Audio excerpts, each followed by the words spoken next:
স্কুলের পক্ষ থেকে আজ ছাত্রছাত্রীরা শিক্ষা সফরে যাবে। সব ঠিকঠাক থাকলে ভোর ৮টায় বাস ছাড়বে। ইতিমধ্যেই প্রায় সব ছাত্রছাত্রী এসে পড়েছে। প্রধান শিক্ষক জনাব বজলুল হুদা কখনো এ ধরনের সফরে যান না। সহকারী শিক্ষকদেরকে দায়িত্ব দিয়ে দেন, এবারও তাই। কিন্তু তিনি প্রতিবারই একটা কাজ করেন। তিনি জেলা সড়কের মাথা পর্যন্ত বাসে করে যান, তারপর নেমে চলে আসেন। বাস থেকে নামার আগে স্যার একটা কাজ করেন, ছাত্রছাত্রীদের উদ্দেশ্যে ছোট্ট ও সংক্ষিপ্ত একটা বক্তব্য দেন। এবারও ব্যতিক্রম হলো না। বাসে বসা ছাত্রছাত্রীদের উদ্দেশ্য করে অনেক কথাই তিনি বললেন। কথাটা শেষ করলেন এই বলে, সাদা হলেই যে সুন্দর এমনটা নয়, আর কালো হলেই যে কুৎসিত এই ধারণাও সঠিক নয়।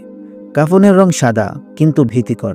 আমাদের কাবা ঘরের রং কালো অথচ সুন্দর। বাবারা, মানুষের সৌন্দর্য তার বেশভূষা বা বাহ্যিক আবরণে নয়, তার আখলাক চরিত্রে। উচ্চস্বরে কথা বলতে পারাই যদি পৌরুষের পরিচয় হতো, তাহলে কুকুরই হতো সেরা পুরুষ। উলঙ্গ হয়ে থাকাটাই যদি নারীত্ব হতো, তাহলে বানরই হতো সেরা নারী। তোমার দু চোখ তুলে আল্লাহর কাছে হারানো বস্তু চাওয়ার আগে চোখ দুটোকে নামিয়ে রাখো। তোমার হাতে থাকা নেয়ামতের জন্য শুকরিয়া আদায় করো।